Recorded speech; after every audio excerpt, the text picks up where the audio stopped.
sobre el continente africano. ¿Os parece? De acuerdo. Vale.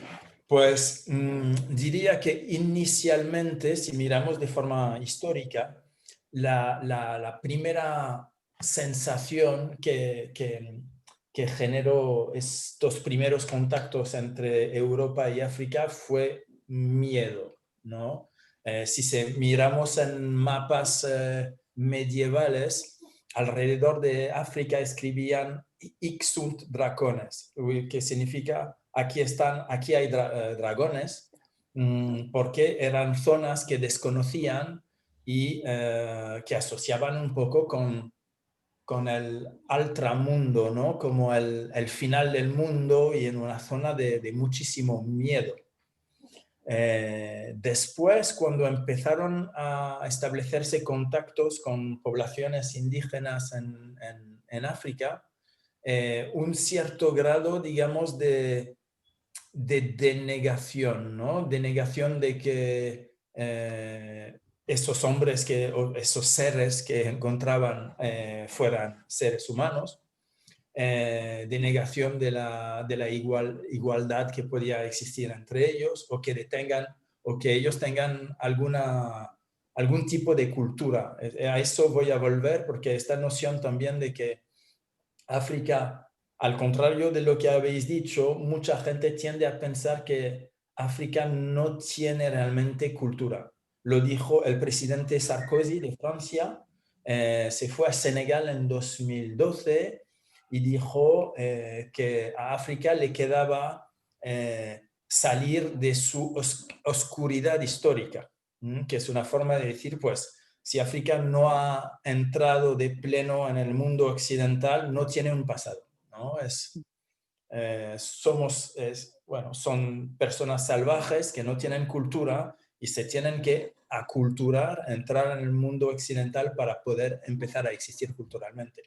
De parte de un jefe de Estado es bastante espeluznante, ¿no? Oír una cosa. Y que lo diga él ahí en visita diplomática en África es increíble, ¿no? Hasta qué punto está enraizada una cierta manera de ver África. Hablo también de denegación porque ya en la época medieval o en el Renacimiento ya había bastante interacción e incluso contribución al nivel cultural y económico de parte de poblaciones negras en África, evidentemente, pero también en Europa. Os haré, por ejemplo, una pregunta. ¿Sabéis quién es la persona más rico de la historia de la humanidad? El rey puede ser, no sé, me dirán un Rothschild, un Rockefeller, el rey Salomón, ¿no? Sí, más o Es menos. es un rey del imperio de Mali del siglo XV que se llama Kankan Musa. Si miráis en Google, ponéis el hombre más rico de todos los tiempos, Kankan o Mansa Musa, M-A-N-S-A, Musa, M-U-S-A. Tenía una riqueza que hoy se valora a unos 200.000 millones de dólares, 3 veces lo que tiene un Mark Zuckerberg, y era un rey, diría, iluminado, que cuando se convirtió, por ejemplo, al Islam, hizo su viaje a Meca, el Hajj, ¿no? Su viaje santo, y después de eso decidió difundir la cultura musulmana a través de África del Oeste. Desarrolló la ciudad de Timbuktu, que hoy en día muchos de nosotros conocemos, ¿no? Como un centro cultural importante.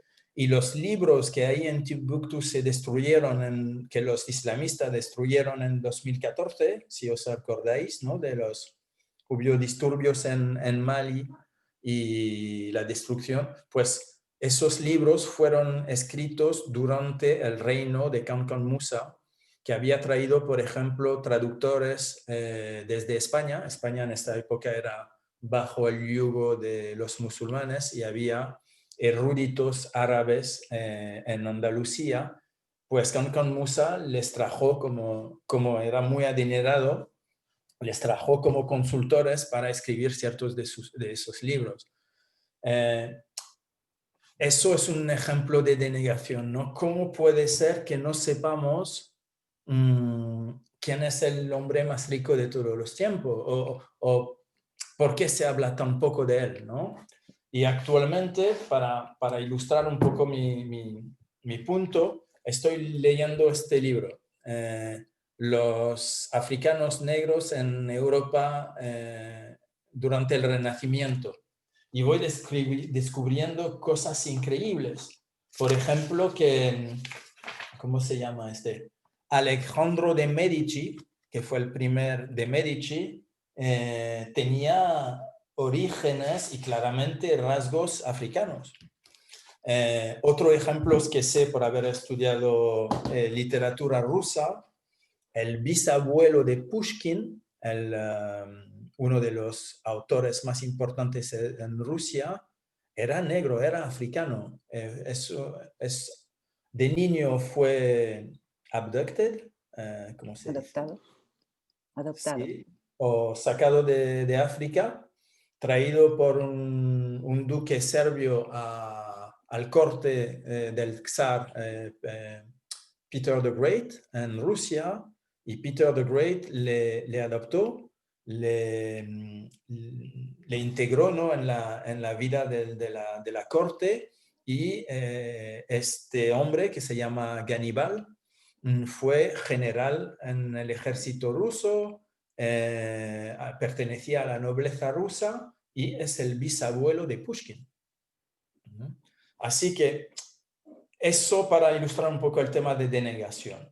Después del miedo y la denegación vino lo que yo llamo el paternalismo, ¿no? Es decir, en la época colonial, y para justificar también ciertas decisiones al nivel ético, ¿no? Apoyado por la Iglesia esencialmente, Europa decide que hay que evangelizar, ¿no? Esos salvajes, que es una misión, digamos, de ayuda, ¿no? De cooperación internacional, y traernos, ¿no? a adoptar una visión diferente del mundo, y bueno, a evangelizarnos, ¿no? Desde entonces sí que se transmite mucho una visión bastante paternalista de África, donde si eres europeo eres como el adulto, y después hay África y los africanos que son niños en búsqueda o necesitosos de ayuda, nunca de par a par, ¿no? Es decir, venimos para ayudar porque ellos son indefensos. Eso se ve mucho en los medios. Cuando hay fotos de cooperación internacional, pues se ve el buen doctor de la Cruz Roja y la madre indefensa que aquí tiene el niño que está haciendo cola para recibir los buenos servicios, ¿no? de esa persona. Nunca es una relación egalitaria. Después vino, digamos, la parte, después de la Segunda Guerra Mundial, las relaciones entre África y Europa se intensificaron en parte porque Europa necesitaba mano de obra para la reconstrucción, ¿no? Muchos europeos habían muerto en la guerra y se necesitaba pues mano de obra, gente fuerte, etcétera, para reconstruir. Es entonces que en Francia invitó, buscó, pidió que las colonias, Algeria, Marruecos, Senegal, etcétera, trajeran, ¿no? personas a venir a trabajar en Francia para la reconstrucción.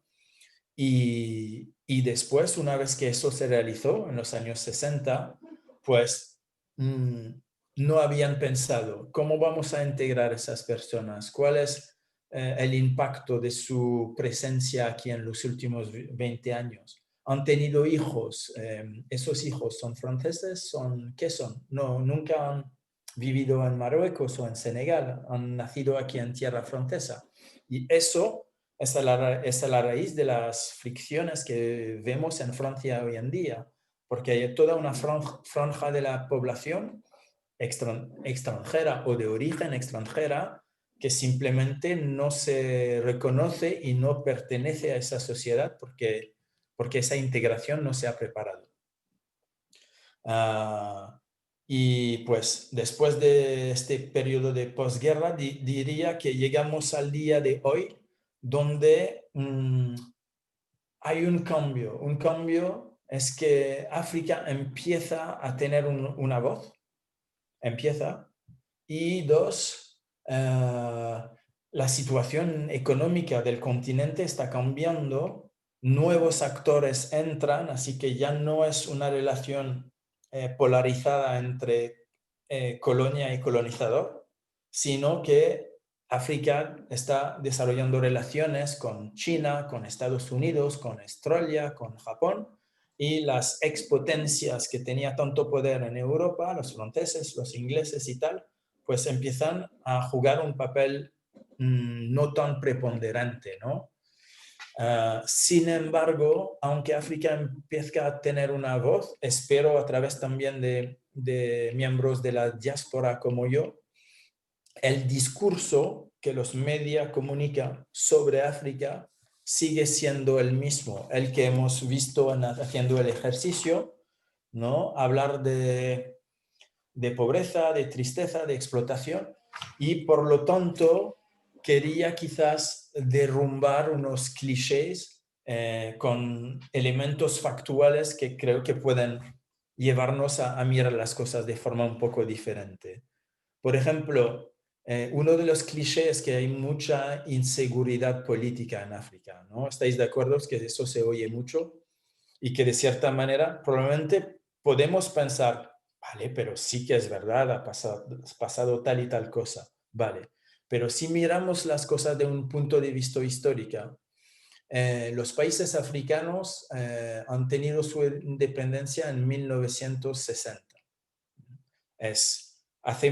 En la historia digamos, de una nación hace muy poco tiempo, ¿no? Son naciones jóvenes. De 1960 a 2020 hay 60 años. Hubo 3 veces más golpe de estados en los 3 primeros años, en 30 primeros años, que en la segunda mitad, ¿no? En los 30 últimos años. Es decir, la tendencia es hacia mucho más estabilidad política. Si os doy un ejemplo, hace unos meses sí que hubo disturbios en Mali y sí que hubo un golpe de Estado. ¿Pero qué tipo de golpe de Estado? El ejército decidió derrumbar la persona que estaba en poder porque llevaba ya 2 términos como presidente, no tenía la intención de dejar el poder, y yo encuentro muy positivo que un ejército decide, digamos, usar la fuerza para empujar a un dictador. Normalmente el ejército mantiene al dictador en poder, ¿no? Y este ejército lo está demostrando sus intenciones porque actualmente en Mali se está estableciendo un gobierno de transición hasta que se realicen elecciones bajo referéndum. Así que incluso cuando hay inestabilidad es con la intención de llegar o de consolidar, ¿no? Modelos democráticos. Jan, una pregunta, y en ese aspecto, ¿qué pasa con este país Eswatini? Eswatini Mm, es la con un nación rey. reciente en África, ¿no? ¿Hablas de Sudán del Sur? Hablo del único que tiene todavía un monarca, que Ok, queda al sureste, un poquito antes del mar. Ok, que es Swaziland. Sí, Suitlandia, Swazilandia, ok. que hace como 3 años él le cambió nombre a Swatini, pero Sí. es un gobierno monárquico. Es verdad que es una monarquía, es verdad que quedan países donde la persona que mantiene el poder está ahí desde hace demasiado tiempo. En Guinea tenemos a Alpha Conde, que lleva 27 años. En Camerún tenemos a Paul Biya, que lleva 34 años. Quedan, pero decía que la tendencia, y Swaziland es un buen ejemplo, ¿no? Es un rey. Él y su corte detienen, creo, el 90% de la riqueza del país. Mientras tanto, es uno de los países más expuestos, por ejemplo, al SIDA en el mundo. La población tiene muy poco acceso bueno, servicios básicos. Queda trabajo, pero la tendencia es Bien, David, bastante... Sí. solamente para apuntar a una cosa, me pareció fascinante la pregunta de Laura y como demostración de la mentalidad occidental. No cuestionamos las monarquías de Inglaterra ni las monarquías de Escandinavia, cuando en realidad en África había muchísimas monarquías, ¿no? Entonces, el paradigma de pensar que Suazilandia no tiene derecho a tener un monarca nos parece como algo natural cuestionarlo, y no cuestionamos por qué la monarquía en Noruega es monarquía, es decir, de dónde con nuestra mentalidad occidental, de dónde nuestro propio cerebro permite asumir como normal una monarquía y no la otra, ¿no? Me pareció muy interesante la pregunta de Laura, que provocó en mí, sabiendo que en África ha habido monarquías increíbles de mucho tiempo y de muchos años muy anteriores a las monarquías europeas que conocemos, ¿no? O sea, me causa gracia porque justamente estoy viendo The Crown y entonces me parece como natural pensar que la reina Isabel tiene todo el derecho del mundo y para nosotros admirarla y tomar el té como la reina de Inglaterra y todo lo demás, pero sin embargo justamente nos parece raro de que haya un rey en Suazilandia. Y no te estoy jugando, Laura. No, mi pregunta era la provocación me iba parece absolutamente, fantástica. Ajá, absolutamente al otro lado, en pero cómo como, conservan esas culturas. O sea, ajá, yo pero voy a otro camino. Yo creo que tu escucha con respecto a juzgar es súper cerrada no. porque yo voy al otro lado. ¿Cómo han podido mantener culturalmente una monarquía en el caso con de tantas Suazilandia, invasiones? en el caso de Suazilandia fue restablecida en realidad. Hay todo un proceso, inclusive el proceso del rey de Suazilandia actual es muy parecido a la vida de David, es decir, el rey de Suazilandia se fue Al exterior. al exterior, o sea, le inyectaron cultura en Oxford y en Cambridge y volvió, y en su ida a Inglaterra es cuando él se descubrió como africano, y entonces volvió y dijo, no, voy a restablecer lo que aquí ya existía, ¿no? Ahí va hasta el punto, en rescatar culturalmente los orígenes ancestrales de cómo se constituyen políticamente. Yo juzgar para nada, no sé quién. No, yo sé, a mí me provocó a ti, claro, como tú bien dices. especialmente que estamos entre psicólogos, entonces pienso, ¿qué conexiones mentales, o sea, como... A mi admiración.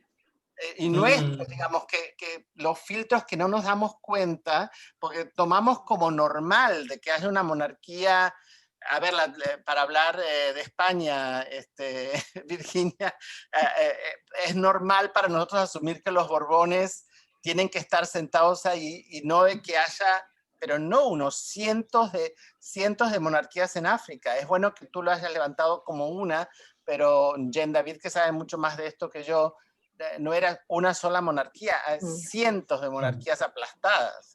Entonces, y es bello este renacer de esta particularmente que se volvió a reinsertar, me parece un rescate cultural importante. Más allá de cómo sea la doctrina, que no tengo idea y no es de mi incumbencia. Creo que llevas... Lamentablemente hay un tema económico muy, muy fuerte. No quiero sacarle espacio, David lo va a explicar, pero no es por nada que de alguna forma, digamos, Occidente permitió de que este rey se restableciera, porque a Occidente le conviene por una cuestión económica. O sea, nada más que por minería, por la cuestión de poder explotar a la minería de Suazilandia por fábricas y por empresas occidentales, ¿no? Lo que encuentro muy interesante en la pregunta de Laura también es que apunta a la cuestión de cómo reconciliar modelos de gobernanza tradicionales con lo que se ha impuesto durante los 700 últimos años entre colonización, postcolonización, globalización actual, ¿no? Y que es una fuente de conflictos en otras partes del mundo. Rusia se está preguntando si es de Asia o de Europa o en tope del mundo. Turquía lo mismo. Y quería hacer también este paralelo, ¿no? Decir, hablemos de inseguridad política o de dictaduras en África, y pensé, les voy a dar unos ejemplos de que pasa lo mismo aquí. Es decir, pensé, miré la trayectoria de Putin, os cuento. Miré antes de entrar en esa sesión. Entró en poder en 2000. Tuvo 2 mandatos como presidente, que es el máximo que se puede tener. 2004, 2008. En 2008, ¿qué hizo? Hizo entrar a Medvedev, que era su primer ministro, se convirtió en presidente y Putin en primer ministro. 2012, como se había saltado el contador estaba de nuevo a 0, Putin presidente. 2016, Putin presidente, y ahora, bueno, ¿quién va a ser el próximo? Está ya, creo que ahora se ha extendido la duración, que ya no son 4 años, son 6. Otro ejemplo, Turquía. No veo quién va a representar la oposición a Erdogan en Turquía. Estados Unidos, creo que tenemos un ejemplo bastante reciente que aún no acaba, de alguien que no quiere dejar el poder. Que pasó en las elecciones anteriores también. Así que esa me lleva, nos invito a preguntarnos por qué ciertos términos que aplicamos a África se aplican perfectamente quizás bueno, digo África, que ya es un error. A ciertos países o ciertos gobiernos en África se aplican a otras situaciones y otros países, pero mentalmente los clasificamos de forma distinta.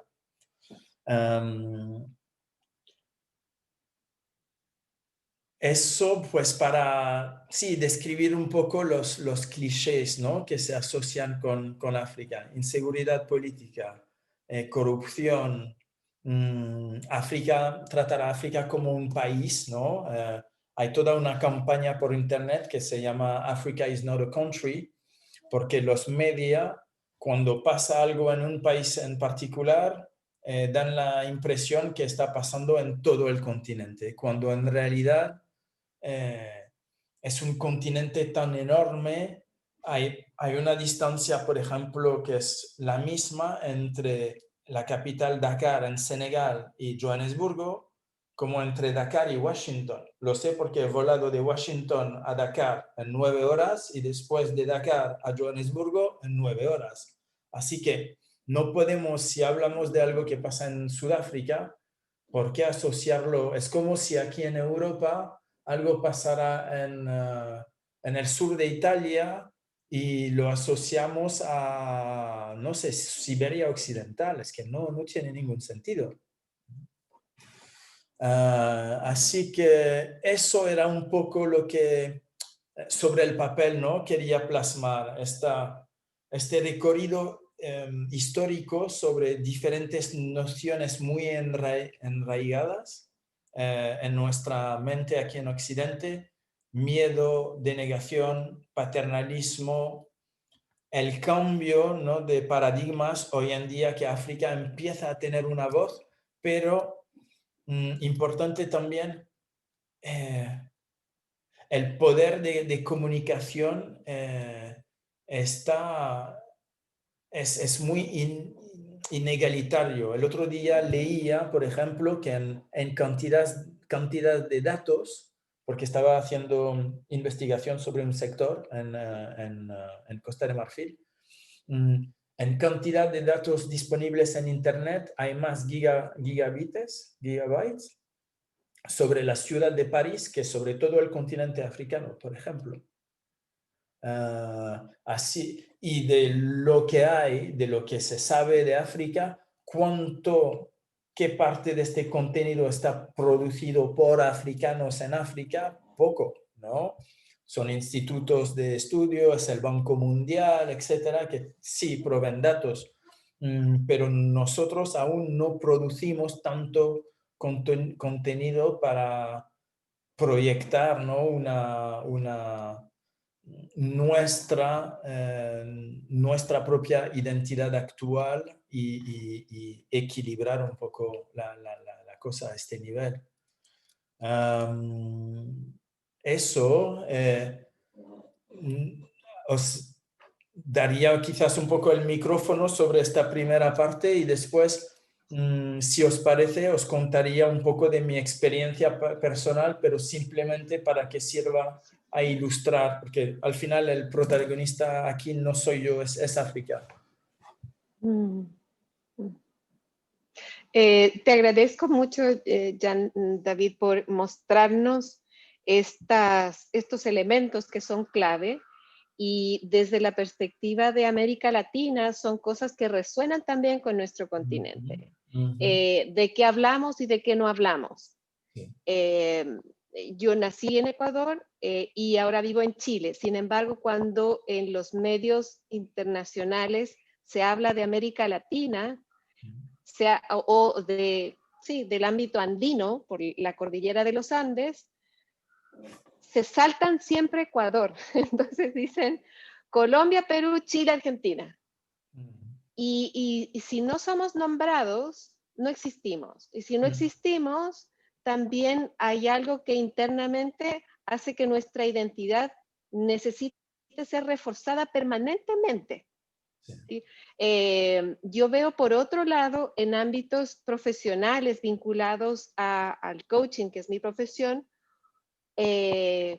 como en algunos foros donde estamos presentes personas de todo el mundo, veo un esfuerzo de aquellos países que han sido colonizados, que han tenido esta asimetría de poder o este paternalismo, como hay un sesgo poco consciente de cuánto nos esforzamos por poner nuestro punto en la conversación, por sentirnos escuchados, mientras aquellos países que no han tenido esa vivencia, su participación es más relajada, porque no hay nada que está puesto en duda. De alguna forma tenemos que equilibrar la cancha siendo más exigentes con nosotros mismos. Y te diría que mi propio conocimiento de África, siendo uno de los países que aportó a Latinoamérica con población y con un bagaje cultural, es muy pobre, muy pobre. Yo conozco muy poco en relación a África. Así que te agradezco esta forma de mostrarnos más ampliamente para poder comprender de una forma distinta. Sí. Pues, muchas gracias por apuntar a eso, porque creo que revela, y por eso también quise hacer este repaso histórico, es esta falta de conocimiento sobre África es intencional. Es decir, hay una necesidad de parte del Occidente de esconder ciertos aspectos de la riqueza del continente para poder justificar, ¿no?, las relaciones tal y como son. Eso sigue siendo el caso. Lo intenté ilustrar con el ejemplo de este rey, Kankan Musa. Seguro que si fuera un zar o un rey de Inglaterra lo sabríamos. ¿Por qué no lo dicen? Pues porque es realmente a nivel ético, con la influencia de la Iglesia, esta noción de que un pueblo pudiera tener cultura, un cierto grado de sofisticación y que se podía explotarles, no encajaba. Así que había que minimizar, ¿no?, el papel y la naturaleza del hombre negro para poder justificar, ¿no?, su explotación. Y eso, de cierta manera, persiste en lo poco que se comunica sobre la riqueza de las culturas africanas. Otro elemento es la colonización, que hace que en vez de hablar de cultura africana, intentamos sobreponer, ¿no?, imponer, colonizar intelectualmente. Y os cuento algo divertido que me contaban mis abuelos en Mali, es que ellos que vivieron bajo la colonización, cuando iban a la escuela, les hacían aprender nociones como nuestros ancestros los gálicos, por ejemplo, decían, porque los libros de texto que se usaban en África francófona venían de Francia. Y mi abuelo me decía, pero yo gálico, pero ¿cómo voy a decir eso? No, eso no es verdad, ¿sabes? Y eso, ¿no? Esta forma de, creo que probablemente lo habrás vivido, ¿no? La cultura preponderante, en vez de navegar a lo lado de otras culturas con que viene en contacto, pues la aplasta. Hay un proverbio que dice, hasta que los leones tengan sus propios historiadores, las historias de caza siempre las van a contar los cazadores. Es exactamente lo que pasa ahí. Y me hace pensar también, como hablabas de tu experiencia como coach, o contar un poquitito sobre mi experiencia como consultor aquí en España. Venía aquí on fire, ¿no? Súper cargado de mis 9 años de experiencia de África. Trabajé en una multinacional y tal, y después lo dejé y dije, wow, África tiene tanto potencial. Yo conozco también a España, he estudiado el español, me encanta Barcelona, hay pocos lazos entre España y África. Voy a venir ahí a España y desarrollar esos ejes, ¿no? Económicos, apoyar empresas que quieran hacer negocio a nivel internacional y tal. Cuando empecé en 2005, la verdad es que el interés por el continente africano en España era nulo. Por una parte no había entrado la crisis, así que tenían ya sus ejes naturales como puede ser Latinoamérica, y también me di cuenta que, ¿cómo decir? Nadie asociaba África con cualquier noción de oportunidad o de interés No era el caso. Empezó a ser el caso con la crisis, porque con la crisis, como los costes, por ejemplo, de transporte son mucho más importantes, pues buscar mangos o lo que sea, de traerlos de Chile es mucho más caro que traerlos de Senegal. Y eso empezó, ¿no? Las circunstancias hicieron que empezó a despertar un cierto interés por África basado en necesidad. Eso también es muy interesante. Europa siempre ha tenido una relación, diría, de amor y odio con África basado en una necesidad. Los primeros colonizadores se fueron a descubrir el Nuevo Mundo porque estos imperios de los reyes católicos, el imperio británico, etcétera, necesitaban recursos para mantener o desarrollar su expansión, ¿no? Después la colonización fue lo mismo. Durante la Segunda Mundial, contribución muy importante de África en tropas, personas, ¿no? Después de la Segunda Guerra Mundial para reconstrucción también.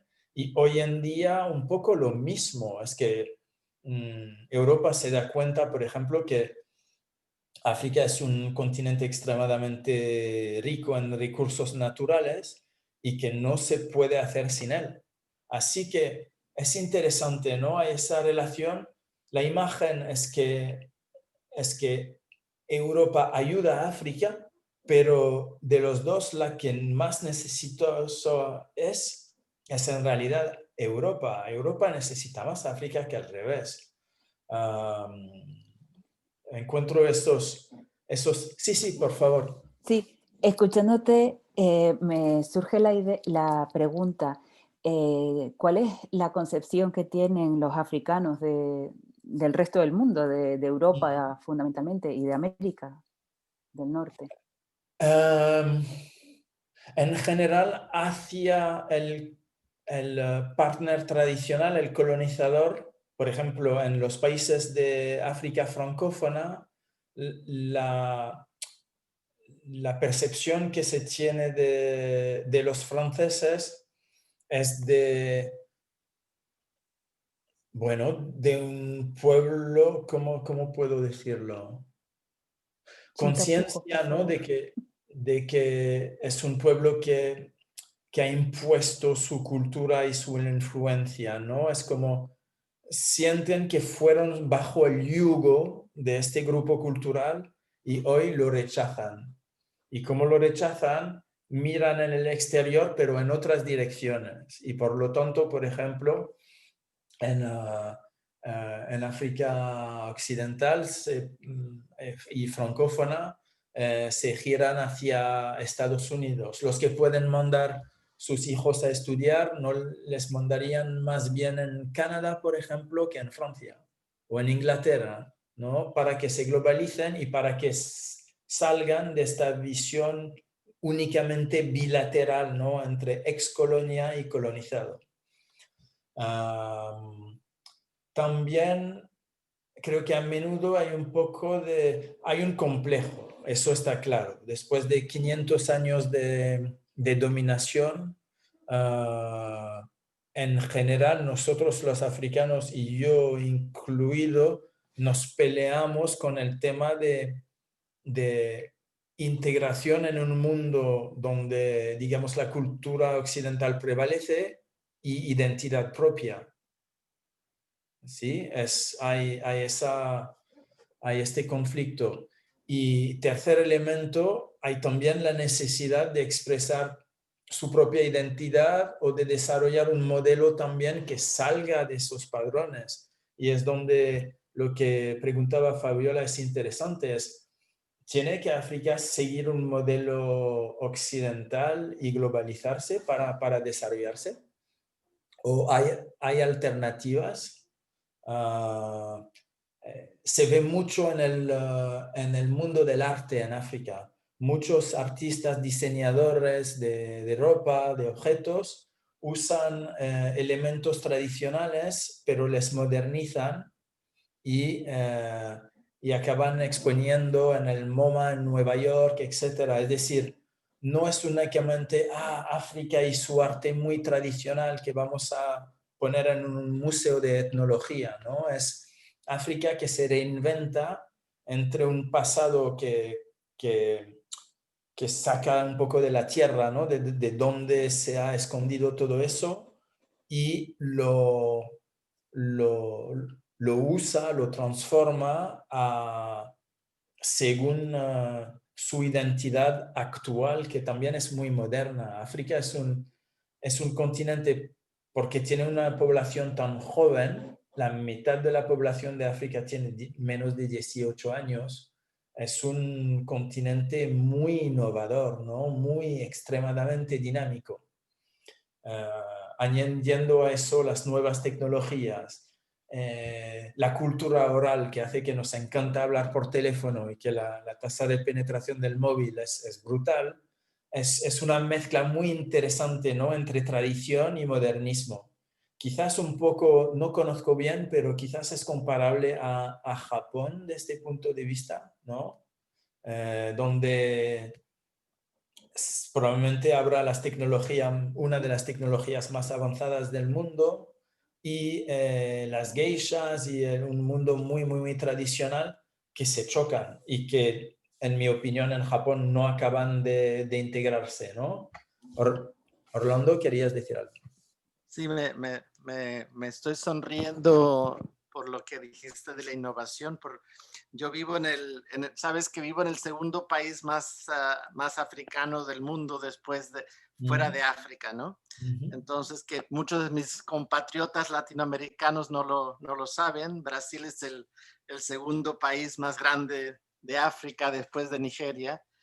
Y lo que acabas de decir del teléfono es tan interesante porque aquí se palpa la realidad africana de tal forma, y es gracioso porque los bancos en Brasil acaban de implementar hace una semana que se puso en marcha el pago dinámico que fue inventado en Kenia, ¿no? Entonces, lo interesante es que por tener esta relación con África de forma natural, a veces nos llegan aquí a Brasil novedades que no llegan al resto de América Latina, ¿no? Y es muy, muy gracioso. Aquí se le pusieron Pix, PIX, que no sé por qué siquiera, pero lo interesante, y esto también tiene que ver con lo que tú dijiste de negación, porque como tú sabes, la realidad africana en Brasil se niega por las minorías blancas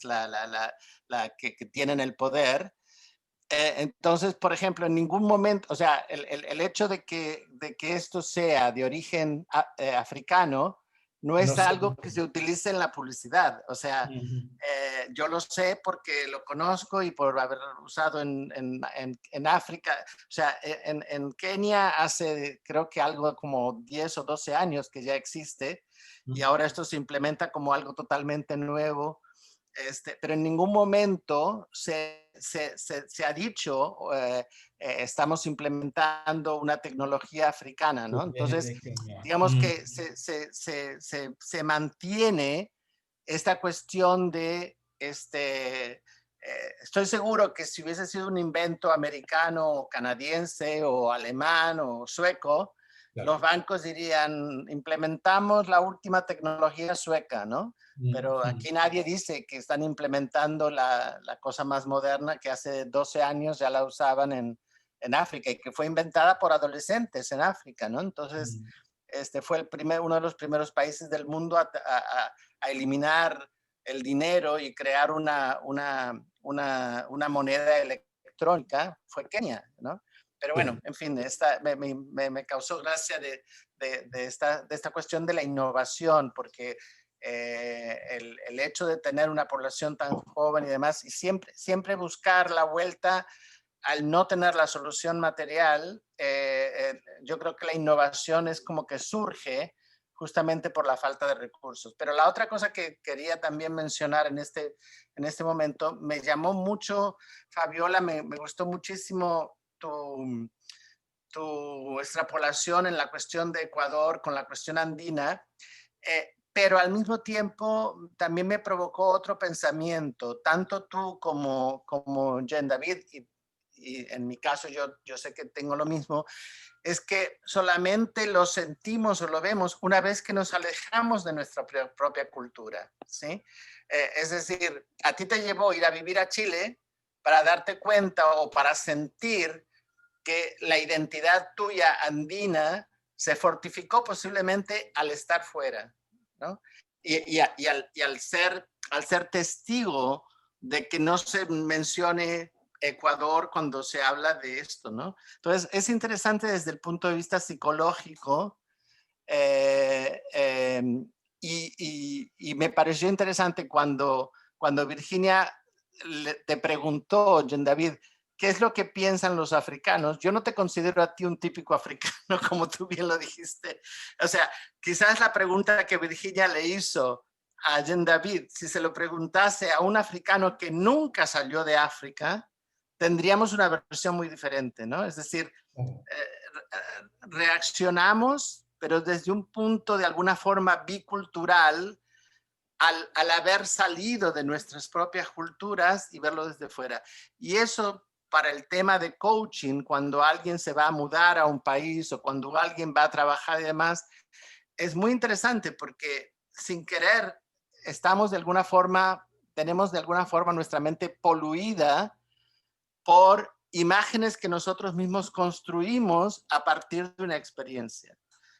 Y quizás no es tan pura, ¿no? Como Virginia, si tú quizás le preguntases a 20 estudiantes africanos que nunca han salido de África, o quizás el tipo de respuesta con respecto a la visión de ellos del resto del mundo fuera muy diferente, ¿no? Eso creo que nos pasa, no sé, a todos. Es como si tú, Virginia, le preguntases a alguien de las Islas Canarias qué piensan de España, a alguien que nunca fue a Madrid, por ejemplo, ¿no? O sea, el tipo de reacción con respecto tiene que ver con la experiencia de la persona cuando tiene para comparar, ¿no? Sí, como Yandaví estaba hablando en general, por eso la pregunta era hacia él, sin tener en cuenta efectivamente que él tiene una visión. Me parece, sí. Y mi pregunta para Jen David también relacionada a eso es, Jen David, ¿tú piensas que la globalización ayuda o no a la realidad africana en cuanto a un cambio?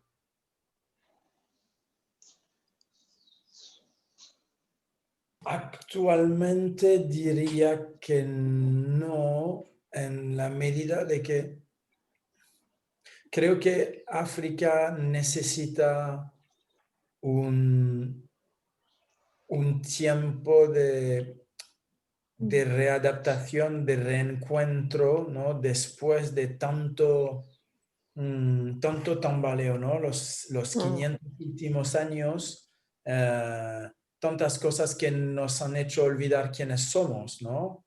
Perder un tercio de tu población que está extraída de ahí.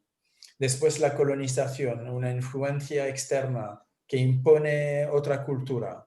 Después la decolonización y empezar de cero, ¿no? A intentar establecer un modelo que no es tuyo, ¿no? Las democracias como las conocemos actualmente no son modelos, digamos, indígenas en África. África necesita un poco de tiempo, ¿no? Que el ritmo de la globalización no le va a dar y le está forzando de cierta manera o empujando en una cierta dirección, que es de occidentalizarse, porque es lo que pasa en todo el mundo, que quizás no es la más apropiada. Quisiera que África tuviera suficientemente independencia económica, filosófica, etcétera, y de leadership para decir, vamos a quizás mantener un cierto grado de proteccionismo durante una generación y después entrar proponiendo un modelo que sea nuestro, basado en nuestros valores y cómo nos entendemos y definimos al día de hoy. Por eso mi respuesta sería no. Apuntando a eso, Jan, te pregunto cómo lo hacen para rescatar los idiomas originales en las escuelas. ¿Les enseñan sus propios idiomas o ya están absolutamente globalizados con idiomas internacionales? Acá en Chile, por ejemplo, en muchas escuelas, sobre todo en la región donde yo vivo, se enseña el mapuche nuevamente, porque el mapuche se dejó de hablar un tiempo por miedo. Entonces, es una forma de rescatar la pertinencia cultural. Es una súper pregunta, porque inicialmente, y lo sé por haber trabajado en una ONG especializada en el sector de la educación y del el acceso a la lectura, ¿no? Sí. A través de nuevas tecnologías. Inicialmente la idea era proveer el acceso a la educación a todas las poblaciones, ¿no? Porque esencialmente eran las poblaciones urbanas o de un cierto nivel que accedían a la educación y no en las zonas rurales y no las niñas en vez de todos los niños, etc. Pero se dieron cuenta que eso otra vez creía una dicotomía, ¿no? Los niños aprendían el francés en la escuela, después se volvían en su entorno rural, hablaban un idioma local con sus padres y no había integración, ¿no? Así que se habla más y más de sistemas que integren idiomas locales y el idioma preponderante en este país, que en general será el francés, el inglés, el portugués, según el colonizador pertinente. Pero sí que es importantísimo este aspecto. Otra dificultad en cuanto a eso es el tema de culturas orales, es decir, cómo vas a transferir este modo de transmisión del conocimiento, etcétera, en un sistema educativo que se basa en libros, cuando no los hay, no están escritos hay muy pocos libros escritos, digamos, en Swahili o en Bambara o en Lingala, etcétera. Y todos estos ritos musicales que tienen que ver con la cultura y la pertenencia también de distintas tribus, que es una forma de comunicar y de generar cultura, ¿cómo hacen para que no se desaparezcan? Creo que va desapareciendo, porque lo que pasa es que hay otro proverbio en África que dice que con cada anciano que se muere es una biblioteca que se quema, ¿no? Y si eso no lo ha pasado a otra generación, ¿y qué pasa? La otra generación ya no está bajo del árbol ahí en el centro del pueblo como se hacía. Hay exodio rural y la otra generación está en la ciudad buscando trabajo o aprendiendo a hacer coding para trabajar en Kenia, ¿sabes? En empresas tecnológicas. Hay esa dicotomía, ¿no? Entre los que son los tenientes, ¿no? del conocimiento tradicional y la nueva generación que ya está de pleno en la globalización, está mirando hacia Canadá, se salta en cayucos para intentar llegar aquí en España, o ¿sabes? Así que se está perdiendo. Y es Madre mía, Yandavi. mm. Hemos llegado al quicio de nuestro tiempo y te agradezco muchísimo. No sé si quieres cerrar de alguna manera en particular. Pues simplemente agradecerles muchísimo por el interés y quizás hacer no es una petición, pero es un deseo. Mi deseo es que esta sesión haya despertado en vosotros más ganas de saber y de descubrir por uno mismo, es decir, lo que nos dicen, etcétera. Hay que cuestionarlo muchísimo. Y por eso, si queréis leer quizás tomar unos minutos sobre Gannibal, ¿no? Poner Pushkin, bisabuelo, leer y decir, wow, eso no tenía idea. ¿Y por qué? Me interesa la literatura del este, ¿por qué no sé que este chico era negro? O Kankan Musa, leer quién fue y cuál fue su influencia Eso es lo que es mi deseo, ¿no? Haber transmitido mi curiosidad sobre lo que no se dice y que en realidad existe, ¿no? Y pues eso, simplemente. Y muchísimas gracias por vuestra participación, atención. En este final que has dicho ¿no? de hablar y de poder descubrir lo que no se dice, para nosotros los coaches ahí hay muchísimo, ¿no? que explorar, ¿no? Y ahí nos ponemos muchísima atención, o sea que en ese símil que has hecho nos has abierto un mundo muy, muy grande. Yo te vuelvo a agradecer el que hayas venido, el que nos hayas ofrecido esta charla tan, tan interesante, y a mí desde luego sí que me has abierto muchísimas puertas más que ventanas, iba a decir, pero...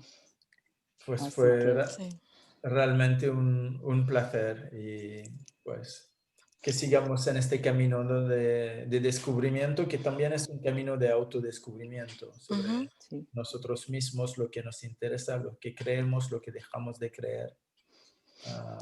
Sí, seguimos. Muchas gracias.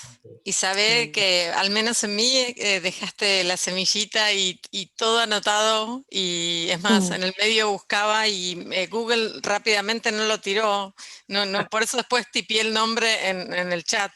No me fue fácil encontrarlo, no salió enseguida. Así que te agradezco porque sí, tengo la inquietud de seguir aprendiendo, ¿no? Y buscando más. Así que te Muchísimas agradezco. gracias a vosotros todos y también por los mensajes que voy leyendo ahora Ujú. antes de salir. Muchas Sí. gracias. Un gran Muchas gracias. abrazo a todos. Virginia, gracias. Siempre estas posibilidades son maravillosas. Gracias. Muchas gracias, Sí. Virginia. Muchas gracias. El próximo mes no tenemos, descansamos y ya volvemos en enero con otra muy interesante también. A ver si Muchas tenemos. gracias. Un abrazo fuerte a todos. A todos. ¡Feliz Navidad entonces! Ah, sí. Gracias. Feliz Navidad para todos y todos. feliz año.